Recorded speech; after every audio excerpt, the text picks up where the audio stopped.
السلام علیکم ورحمۃ اللہ وبرکاتہ۔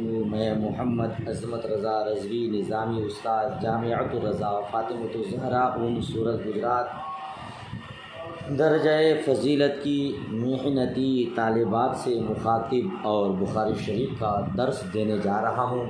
میں آپ محترم سے بھی مخاطب کہ آپ اس سبق کو سن رہے ہیں، پڑھ رہے ہیں۔ اللہ پاک آپ سب کو علم نافع عطا فرمائے، آپ کے صدقے میں مجھ حقیر کو بھی علم نافع عطا فرمائے، آمین ثم آمین۔ آئیے آج کا سبق پڑھتے ہیں۔ اللہ رب محمد صلی اللہ علیہ وسلم نحن عباد محمد صلی اللہ علیہ وسلم۔ اللہم رب اشرح لی صدری ویسر لی امری واحلل عقدۃ من لسانی یفقہوا قولی۔ اللہم رب یسر ولا تعسر وتمم بالخیر وبک نستعین یا فتاح یا فتاح یا فتاح۔ اللہم افتح علینا حکمتک وانشر علینا رحمتک یا ذا الجلال والاکرام۔ بسم اللہ الرحمن الرحیم۔ باب زیادت الایمان ونقصانہ وقول اللہ تعالی وزدناہم ہدی وَيَزْدَادُ الَّذِينَ آمَنُوا إِيمَانًا وَقَالَ الْيَوْمَ أَكْمَلْتُ لَكُمْ دِينَكُمْ وَأَتْمَمْتُ عَلَيْكُمْ نِعْمَتِي وَرَضِيتُ لَكُمُ الْإِسْلَامَ دِينًا۔ یہاں صرف وقال الْيَوْمَ أَكْمَلْتُ لَكُمْ دِينَكُمْ فَإِذَا تَرَكَ شَيْئًا مِّنَ الْكَمَالِ فَهُوَ نَاقِصٌ۔ یہ باب ہے ایمان کی زیادتی اور کمی کے بارے میں، یعنی ایمان زیادہ بھی ہوتا ہے اور کم بھی ہوتا ہے، ایمان بڑھتا بھی ہے اور گھٹتا بھی ہے۔ آپ نے کتاب الایمان کے آغاز ہی میں اس بات کی تفصیلات سماعت کر لی ہے کہ شوافع اور دیگر ائمہ کرام کے نزدیک ایمان گھٹتا بھی ہے بڑھتا بھی ہے۔ ہمارے یہاں ایمان نہ گھٹتا ہے نہ بڑھتا ہے، مگر یہ تنازع بھی لفظی ہے، یعنی نفسی ایمان گھٹتا بڑھتا کسی کے یہاں بھی نہیں، وصفی ایمان گھٹتا بڑھتا ہے ان کے یہاں بھی ہمارے یہاں بھی، یعنی کسی کا ایمان کامل و اکمل ہوتا ہے اور کسی کا ایمان ناقص و انقص ہوتا ہے، کسی کا بہت سخت اور مضبوط ہوتا ہے کہ کتنوں مصیبت آ جائے بلا آ جائے وہ ٹس سے مس نہیں ہوتا ہے، اور کسی کا اتنا کمزور ہوتا ہے کہ معمولی دھمکی اور ماحول کے حساب سے وہ بدل جاتا ہے نا۔ وقول اللہ تعالی، اور اللہ تبارک و تعالیٰ کا قول وزدناہم ہدی۔ باب چونکہ ایمان کی زیادتی اور کمی کے تعلق سے ہے، اسی لیے امام بخاری علیہ رحمہ اپنے عادت کریمہ کے مطابق قرآن مجید کی آیت پیش کر رہے ہیں وزدناہم ہدی، کیونکہ آپ کی عادت کریمہ ہے جو باب باندھتے ہیں اس کے متعلق اگر قرآن مجید کی کوئی آیت ہو تو پہلے اس کو پیش کرتے ہیں پھر احادیث پیش کرتے ہیں، ہے نا۔ وزدناہم ہدی، اور ہم نے ان کی ہدایت کو بڑھا دیا۔ جی نیچے لکھا ہے زیادت الہدی مستلزمۃ لزیادت الایمان بین السطور میں، یعنی ہم نے اس کی ہدایت کو بڑھا دیا تو ہدایت کی زیادتی مستلزم ہے زیادت ایمان کو، مطلب یہ ہوا کہ ہم نے اس کی ایمان کو بڑھا دیا، اور جب کسی کے ایمان کو بڑھا دیا تو اس کا مطلب کہ کسی کے ایمان کو گھٹا بھی دیا، ہے نا۔ تو ایمان زیادہ بھی ہوتا ہے اور کم بھی ہوتا ہے۔ وَيَزْدَادُ الَّذِينَ آمَنُوا إِيمَانًا، اور ایمان والوں کا ایمان بڑھ جائے، یہ ایمان والوں کا ایمان بڑھتا ہی رہتا ہے۔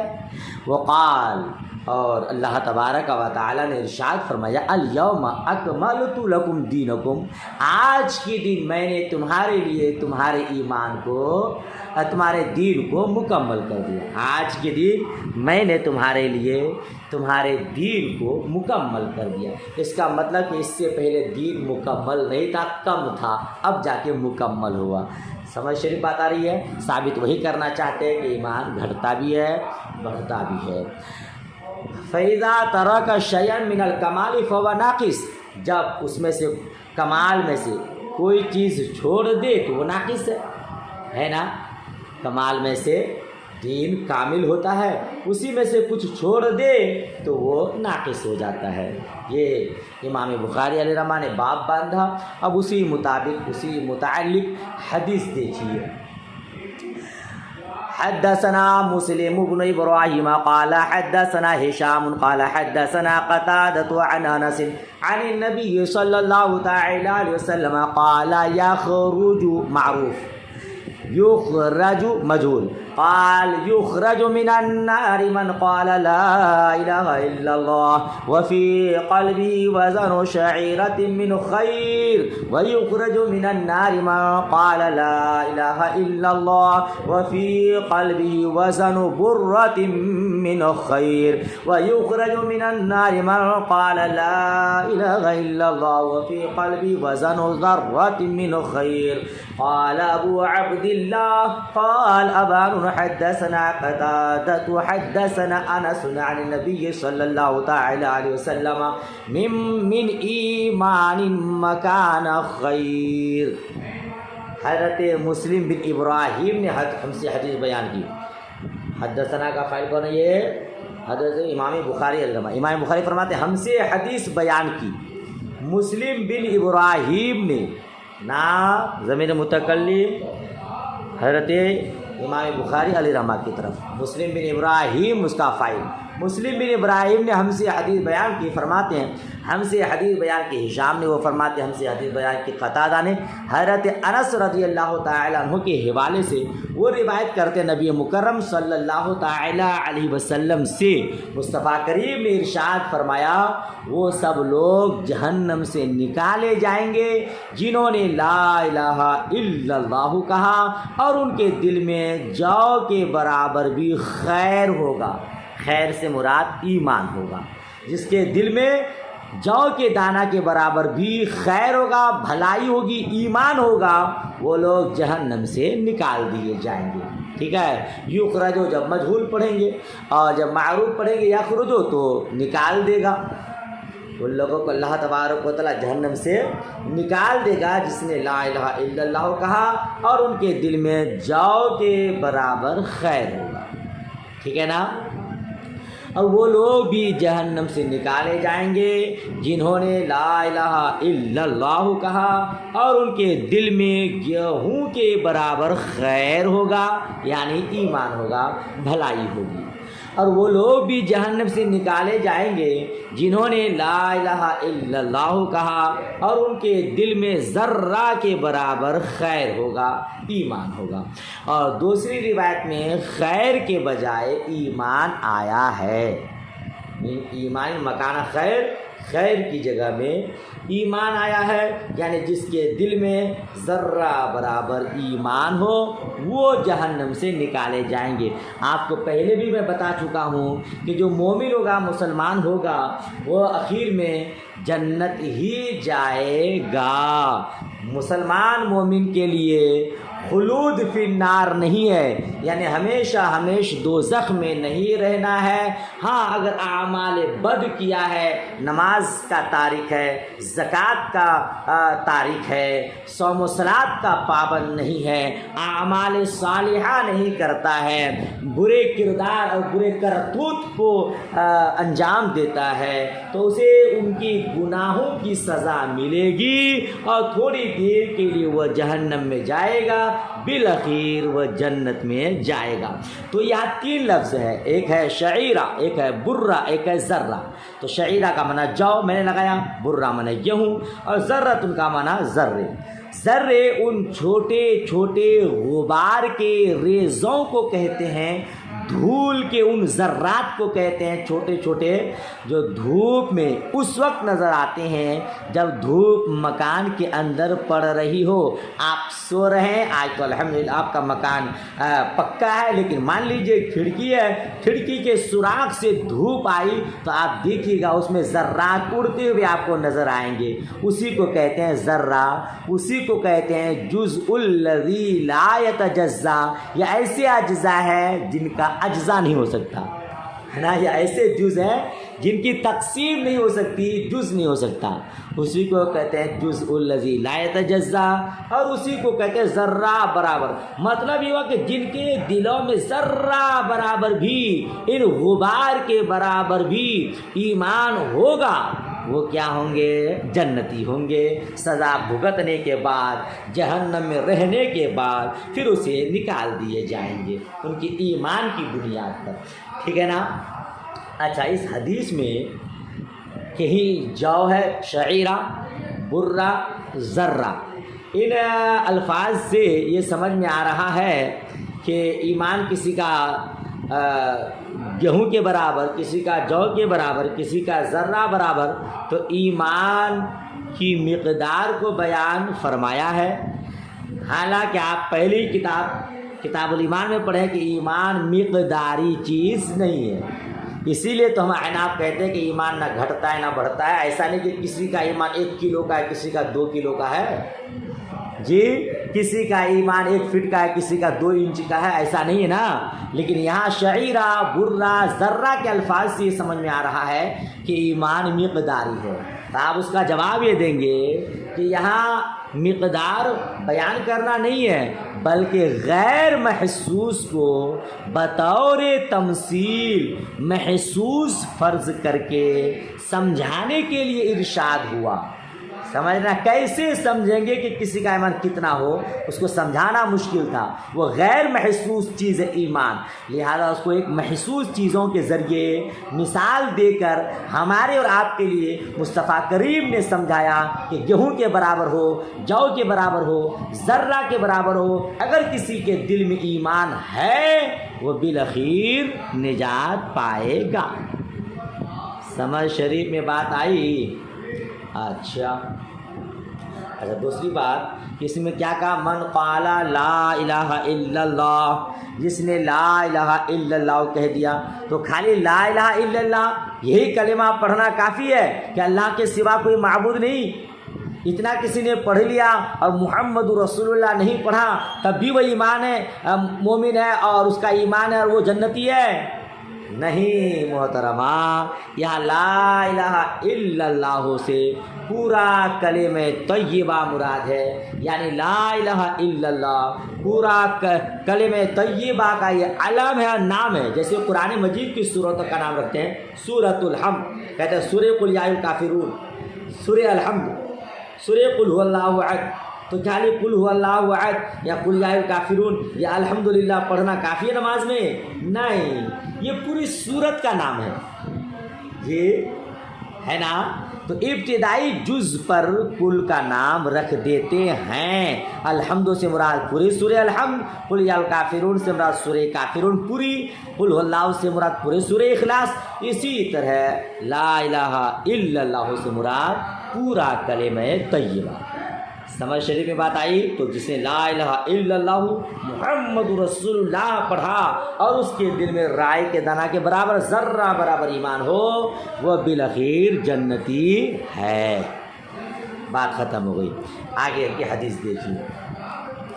حدثنا الحسن بن الصباح سمع جعفر بن عون حدثنا ابو الأميس تصغير مصغرا اخبرنا قيس بن مسلم عن طارق بن شهاب عن عمر بن الخطاب ان رجلا من اليهود قال له يا امير المؤمنين آية في كتابكم تقرؤونها لو علينا معشر اليهود نزلت لاتخذنا ذلك اليوم عيدا. قال أي آية؟ قال اليوم أكملت لكم دينكم وأتممت عليكم نعمتي ورضيت لكم الإسلام دينا. قال عمر قد عرفنا ذلك اليوم والمكان الذي نزلت فيه على النبي صلى الله تعالى عليه وسلم وهو قائم بعرفة يوم جمعة. ٹھیک ہے، ترجمہ دیجیے. حضرت عمر بن خطاب رضی اللہ تعالی عنہ سے مروی ہے، ایک یہودی شخص نے آپ سے کہا، ایک یہودی شخص نے آپ سے کہا۔ وہ یہودی شخص کون تھا؟ شارحین حضرات نے کعب احبار کا نام بتایا ہے۔ وہ یہودی کعب احبار تھا۔ انہوں نے حضرت عمر بن خطاب رضی اللہ تعالیٰ عنہ سے کہا، کیا کہا؟ اے امیر المومنین، آپ لوگوں کی کتاب میں ایک آیت ہے جسے آپ لوگ پڑھتے ہیں، اگر یہ آیت ہم یہودیوں کی جماعت پر نازل ہوئی ہوتی تو ہم اس کے نازل ہونے کے دن کو عید بنا لیتے۔ کیا بنا لیتے؟ عید بنا لیتے۔ حضرت عمر نے پوچھا، قال ایو آیا، حضرت عمر نے پوچھا وہ کون سی آیت ہے؟ تو اس یہودی نے کہا، الیوم اکملت لکم دینکم واتممت علیکم نعمتی، یعنی آج کے دن میں نے تم لوگوں کے لیے تمہارے دین کو مکمل کر دیا اور تم لوگوں پر میری نعمت کو مکمل کر دیا، تام کر دیا، اور تمہارے اسلام سے میں راضی ہو گیا۔ وردیت لکم الاسلام دینا، اور تمہارے دین اسلام سے میں راضی ہو گیا۔ اور عمر، حضرت عمر فاروق اعظم رضی اللہ تعالی عنہ نے فرمایا، قد عرفنا ذلک اليوم، ہم اس دن کو جانتے ہیں اور اس جگہ کو بھی جہاں یہ آیت نازل ہوئی تھی وہ جگہ عرفات تھی اور وہ دن جمعہ تھا، اور حضور نبی مکرم صلی اللہ تعالی وسلم اس وقت کھڑے تھے۔ سبحان اللہ، سبحان اللہ۔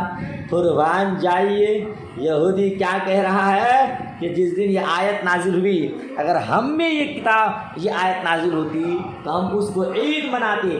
معلوم ہوا جس دن اللہ عز و جل کی کوئی خاص نعمت ملے اس دن عید منانا جائز ہے، مستحسن ہے، ٹھیک ہے نا؟ اگر یہ ناجائز ہوتا، حرام ہوتی، بدعت ہوتی تو حضرت عمر فاروق اعظم رضی اللہ تعالی عنہ اس یہودی کو کیا بولتے؟ اوئے ایسی بات مت بولو جی، وہ تمہارا دین ہوگا کہ جس دن اللہ کی کوئی نعمت ملے اس دن عید مناؤ، ہمارے مذہب میں یہ ناجائز و حرام ہے۔ ایسا آپ نے نہیں فرمایا، بلکہ خلیفہ دوم سیدنا فاروق اعظم رضی اللہ تعالی عنہ نے فرمایا، کعب احبار سنو، ہم اس دن کو عید مناتے ہیں اور اس جگہ کو بھی مناتے ہیں اس طرح کہ وہ جگہ ہمارے لیے عید کی جگہ ہے، وہ تاریخ بھی عید کی تاریخ ہے، وہ دن بھی عید کا دن ہے۔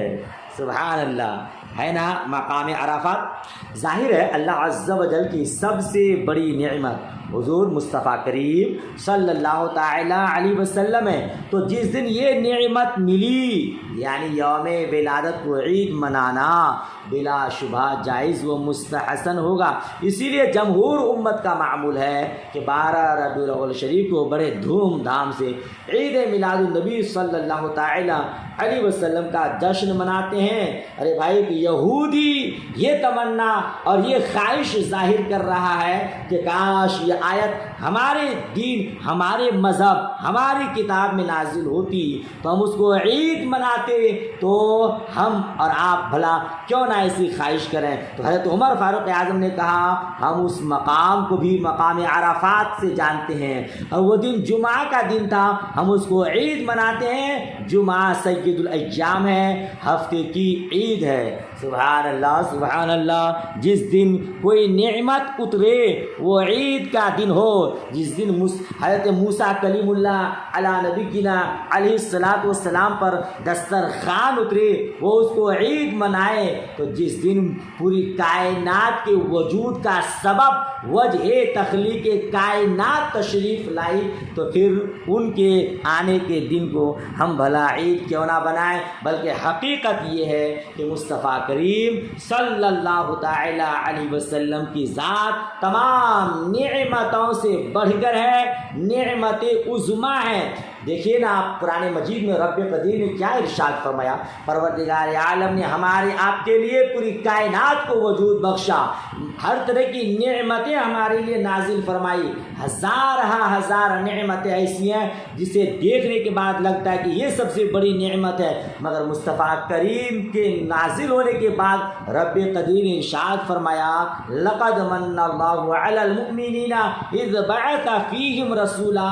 اللہ تبارک و تعالیٰ نے مومنین پر احسان فرمایا، احسان جتایا کہ تمہیں میں سے ایک رسول کو بھیجا. تو پوری کائنات کو پیدا فرمانے کے بعد بھی رب تبارک و تعالیٰ نے احسان نہیں فرمایا، مگر وجہ تخلیق کائنات، معلم کائنات، محسن کائنات مصطفیٰ جان رحمت صلی اللہ تعالی علیہ وسلم کو مبعوث فرمانے کے بعد ارشاد فرمایا کہ رب تبارک و تعالیٰ نے تم پر احسان کیا ہے. تو تمام نعمتوں کی اصل مصطفیٰ کریم صلی اللہ تعالی علیہ وسلم کی ذات مقدسہ ہے. تو جس دن کوئی آیت نازل ہو جائے وہ عید کا دن ہو، تو جن پر پورا قرآن پاک نازل ہوا ان کے آنے کے دن کو بھلا ہم کیوں نہ عید منائیں. لہذا جو مومنین پر اس رسول کو بھیجا ہے وہ مومنین آپ کا احسان مانتے ہیں، وہ احسان فراموش نہیں ہے،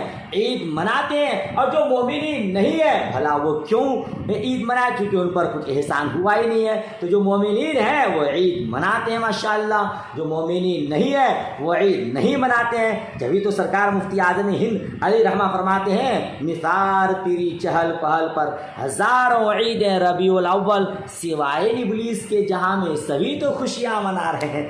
ابلیس پر احسان نہیں ہوا، وہ احسان نہیں مان رہا ہے، وہ منہ لٹکائے رہتا ہے، وہ غم مناتا ہے. ہم پر چونکہ ان کا احسان ہوا ہے لہذا ہم اس دن کو عید مناتے ہیں. ٹھیک ہے، سبحان اللہ سبحان اللہ. یہ ہمارے نصیب میں ہے، ہمارے مقدر میں، جس کے مقدر میں جس کے نصیب میں جو ہو وہ ویسا کرتا ہے. یہ ناواقف جاہل لوگ اعتراض کرتے ہیں کہ سال میں دو ہی تو عید ہے، ایک عید الفطر اور ایک عید الاضحیٰ، مگر یہ سنی مسلمان رضا خاں لوگ یہ ہر سال عید میلاد النبی بھی مناتے ہیں. یہ تیسری عید کہاں سے آ گئی؟ ہاں میں کہوں گا وہ نادان ہے جو اس طرح کا اعتراض کرتے ہیں. ارے یوم جمعہ کو ہفتے کی عید قرار دیا ہے. ہر مہینے 3-4 عید ہوتے ہیں، سال میں نہ جانے کتنوں عید ہو جاتے ہیں. تو جمعہ جو ہفتے کی عید ہے یہ بھی عید ہے. تو اب بتائیے آپ انصاف کے ساتھ دل میں ہاتھ رکھ کر کہ کیا عید سال میں دو ہی ہے؟ نہیں. اگر عید سال میں دو ہی ہے تو پھر یوم جمعہ جو ہفتہ کی عید ہے وہ کہاں گئی؟ تو عید دو ہی نہیں ہے، بلکہ قرآن مجید میں سورہ مائدہ میں حضرت موسیٰ علیہ السلام کا وہ واقعہ ہے نا کہ آپ کی قوم نے آپ نے کہا کہ اللہ تبارک و تعالیٰ کی بارگاہ میں دعا کیجیے کہ اللہ تبارک و تعالیٰ دسترخوان نازل فرمائے تو ہمارے لیے وہ دن عید کا دن ہو جائے. موسیٰ کلیم اللہ نے رب کی بارگاہ میں دعا کی اور رب تبارک و تعالیٰ نے دسترخوان نازل فرمایا اور آپ نے اس دن کو عید منا دیا. جس دن دسترخوان نازل ہو، جس دن کوئی نعمت آئے اللہ کی طرف سے ہمیں نعمت ملے، وہ عید کا دن ہے. تو مصطفیٰ کریم تو تمام نعمتوں کی اصل ہے، تو بھلا وہ دن کیوں نہ عید کا دن ہو. اس لیے ہم اہل سنت و جماعت اس کو عید کا دن مناتے ہیں. اللہ پاک سب کو نیک ہدایت عطا فرمائے، آمین ثم آمین. من یہدی اللہ فلا مضل لہ ومن یضلل فلا ہادی لہ. اللہ جسے ہدایت دے اسے کوئی گمراہ نہیں کر سکتا، اور جسے گمراہ کر دے اسے کوئی ہدایت نہیں دے سکتا. بہرحال یہ حدیث آپ نے پڑھ لی. چلیے آگے بڑھتے ہیں. باب الزکاۃ من الاسلام وقوله تعالی وما امروا الا ليعبدوا الله مخلصین له الدین حنفاء ويقيموا الصلاة ويؤتوا الزکاة وذلك دین القیمہ. یہ باب ہے کہ زکوٰۃ اسلام میں داخل ہے یا زکوٰۃ اسلام کا ایک حصہ ہے. زکوٰۃ اسلام کی بنیادوں میں سے ایک بنیاد ہے. اور اللہ تبارک و تعالیٰ کا قول وما امروا الا لیعبدوا اللہ مخلصین لہ الدین حنفاء، اللہ تبارک و تعالیٰ نے انہیں حکم دیا ہے یا وما امیرو نے حکم دیا گیا ہے کہ وہ صرف ایک اللہ کی عبادت کریں اور اپنے دین کو خالص اللہ ہی کے لیے رکھیں اور نماز قائم کریں اور زکوٰۃ ادا کریں، اور یہی مضبوط دین ہے۔ وذالک دین القیمہ، اور یہی دین قیمہ ہے، سیدھا دین ہے، مستقیم ہے، دین مضبوط ہے۔ ٹھیک ہے، ابھی جو آپ نے پڑھا نا کہ عید پر اعتراض کرتے ہیں، اسی طرح یہ بد مذہب گمراہ لوگ ہم جو کہتے ہیں امام احمد رضا خان فاضل بریلوی علی رحمہ و رضوان نے یہ فرمایا ہے، تو اعتراض کرتے کہ امام تو 4 ہی ہیں، یہ 5واں امام کہاں سے آ گیا؟ اس طرح بھی کہتے ہیں۔ میں کہوں گا یہ بھی ان کی نری جہالت ہے۔ آپ کی مسجد میں جو نماز پڑھاتے ہیں آپ اس کو کیا کہتے ہیں؟ امام صاحب۔ تو لو جتنی مسجد اتنی ہی امام، تو امام 4 ہی ہیں۔ ارے بھائی وہ مذہب کی امام ہیں، ہے کہ نہیں؟ یہ امام کا معنی پیشوا ہے، ہمارے بلا شبہ وہ پیشوا ہے، رہنما ہے، ہم ان کو امام کہتے ہیں۔ تو یہ جاہل لوگ اس طرح کے اعتراضات کرتے ہیں۔ اللہ پاک نیک ہدایت عطا فرمائے۔ باب دیکھیے زکوٰۃ اسلام میں سے ہے، اور پھر اسی مطابق اللہ تبارک و تعالیٰ کی اس آیت کو امام بخاری علیہ رحمہ نے ابتدائے باب میں بیان کیا، چونکہ آپ کی عادت کریمہ ہے جو باب باندھتے ہیں اس متعلق حدیث بیان کرتے ہیں، لیکن اس سے پہلے اگر قرآن مجید کی کوئی آیت ہوتی ہے تو حصول برکت کے لیے آپ اسے بیان فرماتے ہیں، لہذا آیت کریمہ بیان فرما دیے۔ اب حدیث دیکھیے۔ حدثنا اسماعیل قال حدثني مالك بن انس عن عمه ابي سهيل بن مالك عن ابيه انه سمع طلحة بن عبيد الله يقول جاء رجل الى رسول الله صلى الله تعالى عليه وسلم من اهل نجد سائر الراس نسمع دوبيا صوته ولا نفقه ما يقول حتى دنا فإذا هو يسأل عن الإسلام فقال رسول الله صلى الله تعالى عليه وسلم 5 صلوات 5 صلوات في اليوم والليلة۔ دیکھیے حضرت طلحہ بن عبید اللہ رضی اللہ تعالیٰ عنہ کو فرماتے ہوئے سنا، یعنی یہ حدیث حضرت طلحہ بن عبید اللہ رضی اللہ تعالیٰ عنہ سے روایت ہے۔ کیا آپ نے فرمایا کہ ایک شخص رسول کریم صلی اللہ تعالیٰ علیہ وسلم کی بارگاہ میں آیا، من اہل نجد سے، تو سیدھا ترجمہ کیجیے گا آپ، ایک نجدی شخص رسول اللہ صلی اللہ تعالیٰ علیہ وسلم کی بارگاہ میں آیا۔ اس کا نام کیا تھا؟ بین السطور دیکھیں، اسمہ زمام بن ثعلبہ، وہ نجدی شخص زمام بن ثعلبہ تھا، وہ مصطفیٰ کریم کی بارگاہ میں آیا۔ سائر الراس، پرا گندہ بال والا، جی کیا آیا؟ ان کے بال پرا گندہ تھے، الجھے ہوئے تھے، کنگھی وغیرہ نہیں کیا تھا، ہے نا؟ کہتے ہیں نسمع دوبیا صوتی، ہم ان کی آواز کی گونج کو سنتے تھے، ان کی آواز کی گنگناہٹ کو سنتے تھے، مگر وہ کیا کہہ رہے ہیں ہم سمجھ نہیں پاتے تھے، یہاں تک کہ وہ قریب آیا۔ اب سمجھ میں آیا کہ وہ اسلام کے بارے میں سوال کر رہے ہیں۔ ٹھیک ہے، تو حضور نبی مکرم صلی اللہ تعالیٰ علیہ وسلم نے ارشاد فرمایا دن و رات میں 5 نمازیں ہیں۔ ٹھیک ہے، یعنی ایک نجدی شخص جس کا نام زمام بن ثعلبہ تھا، وہ حضور کی بارگاہ میں آیا اور اس نے اسلام کے بارے میں پوچھا، تو مصطفیٰ کریم صلی اللہ تعالیٰ علیہ وسلم نے یکے بعد دیگر سب کو بتایا۔ ابھی ترجمہ اتنا کتنا ہوا کہ مصطفیٰ کریم نے فرمایا دن و رات میں 5 نمازیں ہیں۔ آگے کی عبارت دیکھیں پھر ترجمہ، اتنا ترجمہ ہو گیا۔ فقال هل علی غیرہا قال لا الا ان تطوع، تو پھر اس نے کہا کہ کیا ان کے علاوہ بھی ہم پر کچھ نمازیں ہیں؟ مصطفیٰ کریم نے فرمایا نہیں، مگر یہ کہ نفل پڑھے، مگر یہ کہ نفل پڑھے۔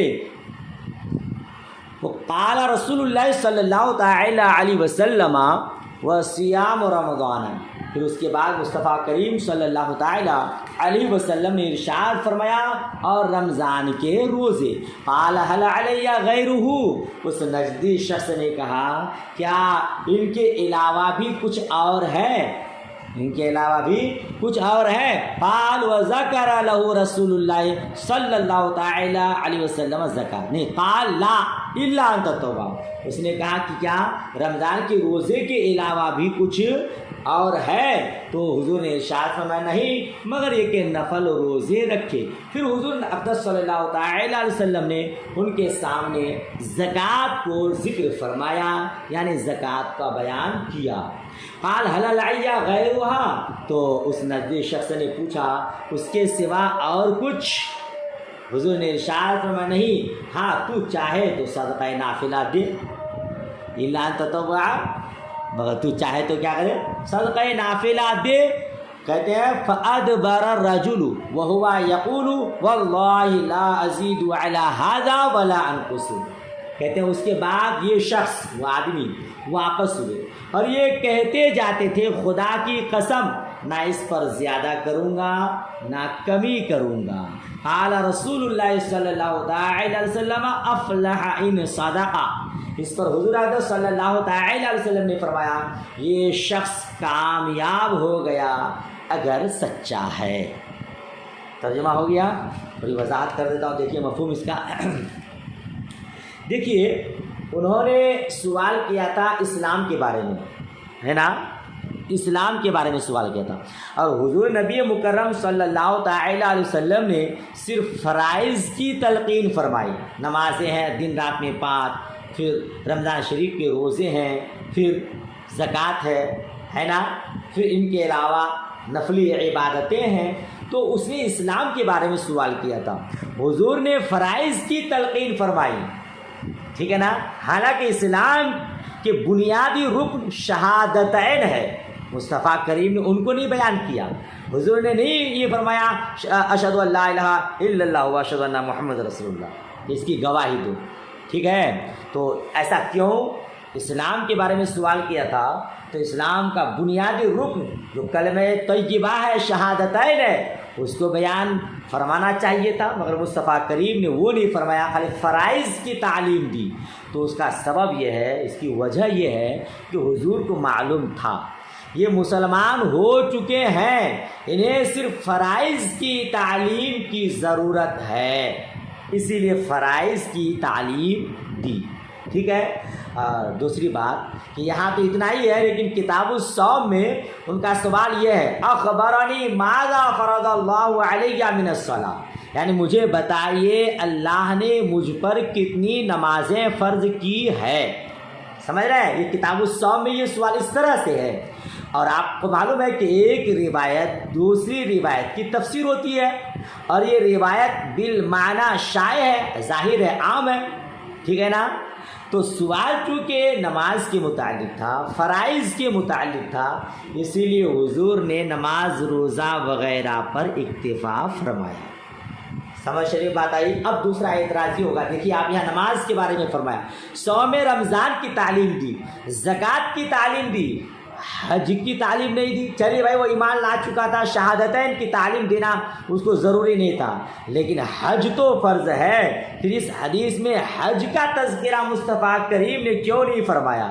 تو آپ جواب دیجئے گا ہو سکتا ہے اس وقت حج فرض نہ ہوا ہو، ٹھیک ہے، حج بعد میں فرض ہوا ہے نا، تو اسی لیے مصطفیٰ کریم نے اس کی تعلیم نہیں دی۔ اور دوسرا جواب یہ ہے کہ یہاں روایت میں کمی ہے، کتاب الصوم میں اتنا زیادہ ہے فَأَخْبَرَهُ رسول اللہ صلی اللہ تعالی علیہ وسلم بشرائع الاسلام، انہیں رسول اللہ صلی اللہ تعالی وسلم نے اسلام کے تمام احکام بتائے، تو تمام احکام میں حج بھی ہے، ٹھیک ہے۔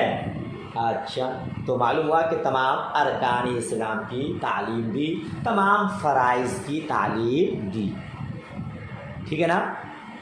اچھا، اب اتنی تعلیمات دینے کے بعد مصطفیٰ کریم نے کیا فرمایا کہ اگر یہ تمام فرائض کی ادائیگی کیا، اگر یہ سچا ہے جیسا جا رہا ہے، تو وہ کامیاب ہو گیا، ٹھیک ہے نا۔ اچھا، دوسری بات کہ اس نے کیا کہا جاتے وقت جی کہ میں اس میں نہ کمی کروں گا اور نہ ہی زیادتی کروں گا، یعنی فرائض کا پابند رہوں گا اور منہیات سے بچوں گا۔ تو مصطفیٰ کریم نے فرمایا کہ اگر یہ فرائض کا پابند ہو اور منہیات سے بچے تو یہ کامیاب ہے، اگر فرائض کا پابند نہ ہو اور منہیات سے نہ بچے تو پھر یہ کامیاب نہیں ہے۔ سمجھ شریف میں بات آ رہی ہے؟ اچھا، اب اس نے کیا کہا کہ نمازیں 5 ہیں دن رات میں، روزہ ہے رمضان شریف کا، اور پھر زکوٰۃ ہے۔ اس نے کہا کہ کیا اس پر بھی کچھ زیادہ ہے؟ تو مصطفیٰ کریم نے فرمایا لا الا ان تطوع، لا الا ان تطوع، مگر یہ کہ نفل ادا کرے۔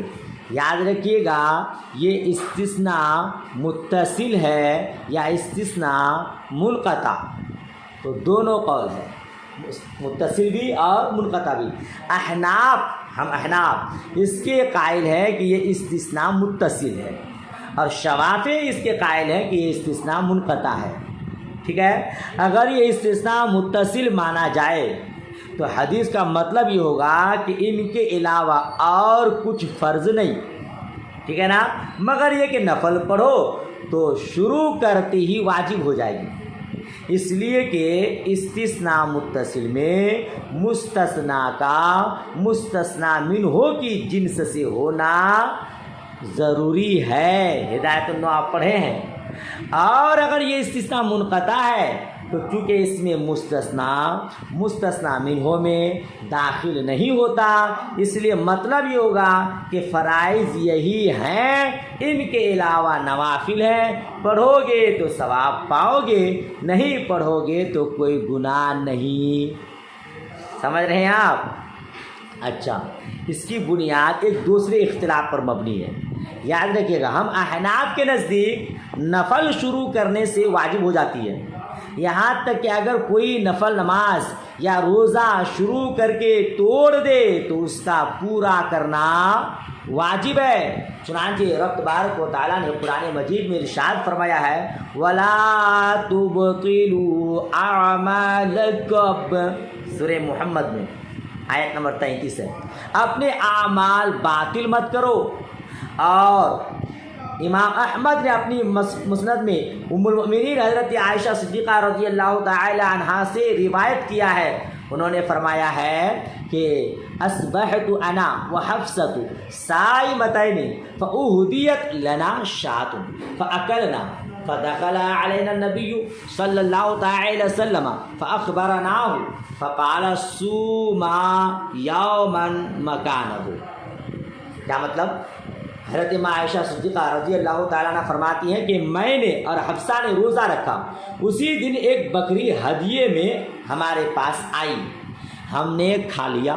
اس کے بعد نبی مکرم صلی اللہ تعالی وسلم جب اندر تشریف لائے تو ہم نے بتایا کہ ہم نے روزہ رکھا تھا، ہدیہ آیا، بکری ہدیہ میں آئی اور ہم نے کھا لیا۔ تو مصطفیٰ کریم نے فرمایا اس روزے کے بدلے ایک روزہ رکھو، ٹھیک ہے۔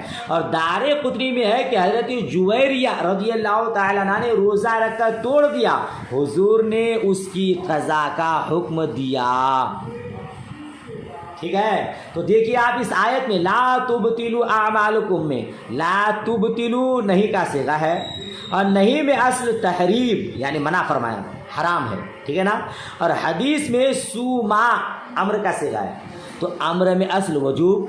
اس سے ثابت ہو گیا کہ نفل شروع کر کے اسے پورا کرنا واجب، توڑنا گناہ، توڑ دیا تو اسے دوبارہ ادا کرنا واجب۔ نیز اس پر صحابہ کرام کا اجماع بھی ہے کہ نفل شروع کرنے کے بعد اس کا پورا کرنا واجب ہے، ٹھیک ہے۔ یہ ہم احناف کا قول ہے، اور شوافی کا کیا کہنا کہ واجب نہیں۔ لیکن شوافی حج کے بارے میں کہتے ہیں کہ اگر حج نفلی شروع کر کے توڑ دیا تو اس کی قضا واجب ہے، لے اگر بلا قصد فاسد ہو جائے تو بھی بقیہ ارکان کی ادائیگی واجب ہے، اور پھر اس کی قضا بھی، ٹھیک ہے نا۔ تو یہ جو احادیث میں وارد ہے کہ حضور نبی مکرم صلی اللہ تعالی وسلم نے روزہ رکھ کر توڑ دیا تو اس کی وجہ عذر ہے، یعنی کسی عذر کی بنا پر ایسا کیا ہوگا، ٹھیک ہے۔ اور عذر کی وجہ سے احناف کے نزدیک بھی نفل روزہ کی وجہ سے توڑنا منع نہیں ہے، نفل روزہ توڑ سکتا ہے عذر ہو تو، مگر یاد رکھیے گا قضا واجب ہے۔ کسی حدیث میں یہ وارد نہیں ہے کہ اس کے بعد قضا نہیں فرمایا۔ عذر سے گناہ ساقط ہو جاتا ہے مگر قضا ساقط نہیں۔ آپ رمضان شریف کا روزہ رکھ دیے اور اسی حالت میں کیا کہتے ہیں کہ ایام حیض شروع ہو گئے تو آپ کو روزہ توڑ دینا ہے، عذر ہے، روزہ توڑ سکتے ہیں، لیکن ایسا نہیں کہ اب اس کی قضا نہیں ہے، اس کی قضا واجب ہے۔ نفلی روزہ رکھے آپ اور اسی حالت میں آپ کو عذر شرعی لاحق ہو گیا تو آپ روزہ توڑ دیجئے، مگر روزہ توڑیں گے گناہ نہیں ہوگا لیکن اس کی قضا واجب ہوگی، آپ کو پھر ادا کرنا ہوگا۔ پوری بات سمجھ میں آ گئی؟ تو اس حدیث میں صرف 5 ہی نمازوں کو فرض بتایا ہے، ٹھیک ہے نا، دن اور رات میں 5 نمازیں۔ تو اس سے سمجھ میں آتا ہے، یہ شبہ ہو سکتا ہے کہ وطر اور عیدین واجب نہیں، ٹھیک ہے نا، اور احناف اسے واجب کہتے ہیں۔ تو آپ کو میں پہلے ہی بتا دیا اس کا جواب کہ یہاں یہ حدیث مختصر ہے، کتاب الصوم میں پوری مکمل حدیث ہے کہ اسلام کے تمام احکام کی تعلیم دی اور اس عموم میں وطر اور عیدین بھی آ گئے، ٹھیک ہے نا۔ اچھا، اب دوسرا اعتراض یہ ہوگا، اس نے کہا کہ نہ اس میں کمی کروں گا نہ زیادتی کروں گا، قسم خدا کی، کہا نا، حدیث آپ پڑھے تو یاد رکھیے گا، اس پر نہ زیادہ کروں گا نہ کم کروں گا، حالانکہ زیادتی بہرحال محمود ہے، کسی کام کو اور زیادہ کرنا زیادہ ثواب کا حقدار ہے، ٹھیک ہے، مگر یہ کیا کہہ رہا ہے، نہ کمی کروں گا نہ زیادتی کروں گا۔ بھائی کمی نہ کروں یہ تو سمجھ میں آ رہا ہے، لیکن زیادتی نہیں کروں گا یہ تو سمجھ سے باہر ہے، کیونکہ زیادہ کرنا تو اچھی بات ہے۔ تو اس کا جواب آپ کیا دیں گے؟ اس کا جواب یہ ہے کہ بلا شبہ کوئی فرائض وہ واجبات پر عمل کرے اور حرام سے بچے تو فلاح کا مستحق ہے نا، زیادہ جتنا کہا اتنا کرے۔ دوسرا یہ کہ اپنی قوم کے نمائندے تھے، ان کی مراد ہے کہ قوم تک آپ کا پیغام ہو بہو جیسے آپ نے فرمایا ویسے ہی پہنچاؤں گا، اس میں میں اپنی طرف سے کوئی کمی اور زیادتی نہیں کروں گا، یہ مطلب تھا، ٹھیک ہے نا۔ تو اور ایسے موقع پر ایسی بات کی جاتی ہے کہ میں آپ کے جو بھی کہا ہے سر تسلیم خم ہے، جیسا آپ نے فرمایا ہے ویسا ہی میں اپنے قوم تک پیغام پہنچاؤں گا، اپنی طرف سے اس میں کمی زیادتی نہیں کروں گا۔ حدیث کے آخری جملے پر آپ غور کیجئے تو افلح ان صدقہ، یہ کامیاب ہو گیا اگر سچا ہے۔ ان شرطیہ کیوں لگایا مصطفیٰ کریم نے؟ اگر یہ سچا ہے، معلوم ہے کیوں؟ کیونکہ یہ نجدی شخص تھا۔ مصطفیٰ کریم یہ پیغام دینا چاہتے کہ نجدی پر بھروسہ کرنے جیسا نہیں ہے جی، یہ نجدی اہل حدیث، یہ غیر مقلد، یہ وہابی، یہ اس پر بھروسہ کرنے جیسا نہیں ہے، یہ بہت دھوکہ باز دغا باز ہے، یہ قول کا سچا نہیں ہے۔ اسی لیے مصطفیٰ کریم نے ان شرطیاں لگائے، اگر یہ سچا ہے تو کامیاب ہے، ڈائریکٹ نہیں کہہ دیا کہ یہ کامیاب ہو گیا، سمجھ رہے نا جی، یہ نجدی تھا۔ بہرحال تو یہ پورے حدیث کا مفہوم ہوا اور حدیث کا ترجمہ ہوا، اس کو آپ نے سمجھ لیا تو آئیے آگے کی ایک حدیث پڑھا دیتا ہوں، پھر انشاءاللہ تبارک و تعالی بقیہ کل۔ باب اتباع الجنائز من الایمان، جنازے کے پیچھے چلنا کیا ہے؟ ایمان کا ایک حصہ، شعبۃ من شعبہ، میں نے سطور میں لکھا ہے، ایمان کا ایک حصہ ہے۔ نماز جنازہ کی فضیلت بیان کر رہے ہیں مصطفیٰ کریم صلی اللہ تعالی علیہ وسلم۔ دیکھیں تو پوری روایت پڑھنے میں ٹائم چلا جاتا ہے۔ عن ابی ہریرہ ان رسول اللہ صلی اللہ تعالی وسلم قال من اتبع جنازة مسلم ایمانا واحتسابا وكان معه حتى يصلي عليها ويفرغ من دفنها فإنه يرجع من الأجر بقيراطين كل قيراط مثل أحد ومن صلى عليها ثم رجع قبل أن تدفن فإنه يرجع من الأجر بقيراط۔ تابعه عثمان المؤذن قال حدثنا عوف عن محمد عن ابي هريره رضي الله تعالى عن النبي صلى الله تعالى عليه وسلم نحوه۔ حضرت ابو ہریرہ رضی اللہ تعالی عنہ کا بیان ہے، رسول اللہ صلی اللہ تعالی علیہ وسلم نے فرمایا جو شخص ایمان کے ساتھ، دیکھیے غیر ایمان نہیں، ایمان کی شرط ہر چیز میں، ایمان اصل چیز ہے، ایمان ہے تو سب کچھ ہے ورنہ کچھ نہیں ہے نا۔ تو جو شخص ایمان کے ساتھ ثواب کی نیت سے، دکھاوے ریاکاری کے طور پر نہیں، دوسرے دنیاوی مفاد کے خاطر نہیں، بلکہ ثواب کی نیت سے جنازے کے پیچھے رہے، یہاں تک کہ اس پر نماز جنازہ پڑھ لی جائے، اسے دفن کر لیا جائے، تو وہ 2 قرات کے برابر ثواب لے کر لوٹے گا۔ ٹھیک ہے، جب مجہول پڑھیں گے تو یہ ترجمہ، اور معروف پڑھیں گے تو جنازہ پڑھے دفن کرے تو 2 قرات ثواب لے کر لوٹے گا، اور ہر قرات احد پہاڑ کے برابر ہے۔ قرات چونکہ ایک لفظ مجہول تھا کہ قرات کسے کہتے ہیں، تو تفسیر بیان کر دی، کل قرات مثل احد، اللہ اللہ، ہر قرات احد پہاڑ کے برابر۔ تو مصطفیٰ کریم فرماتے ہیں من صلی علیہ ثم رجع، اور کہتے ہیں جو صرف نماز جنازہ پڑھ کر میت کے دفن سے پہلے ہی لوٹ آیا، وہ صرف 1 قرات لے کر لوٹے گا۔ سبحان اللہ، یہ فضائل ہم لوگ حاصل کر رہے ہیں ماشاءاللہ۔ اگر نماز جنازہ پڑھ لیے اور پھر میت کو دفن کر کے آ گئے تو گویا 2 قرات ثواب کما لیے، اور قرات 1 قرات احد پہاڑ کے برابر۔ تو جس نے نماز جنازہ بھی پڑھی اور میت کو دفن بھی کیا، گویا اس نے 2 احد پہاڑ کے برابر ثواب کمایا۔ اور آگے فرماتے جو صرف نماز جنازہ پڑھا اور دفن نہیں کیا، وہ 1 قرات ثواب لے کر لوٹا۔ ٹھیک ہے نا۔ اچھا، حدیث میں کیا ہے، باب ہے اتباع الجنائز، جنازے کے پیچھے پیچھے چلنا، اور حدیث میں من اتبع، جو جنازے کے پیچھے پیچھے چلا، تو اتباع کا معنی ہوتا ہے پیچھے پیچھے چلنا۔ ٹھیک ہے نا۔ ہم احناف کا مذہب یہی ہے کہ جنازے کے پیچھے پیچھے چلا جائے، مگر امام شافعی رحمۃ اللہ تعالیٰ علیہ کے یہاں آگے آگے چلنا بہتر ہے۔ ٹھیک ہے۔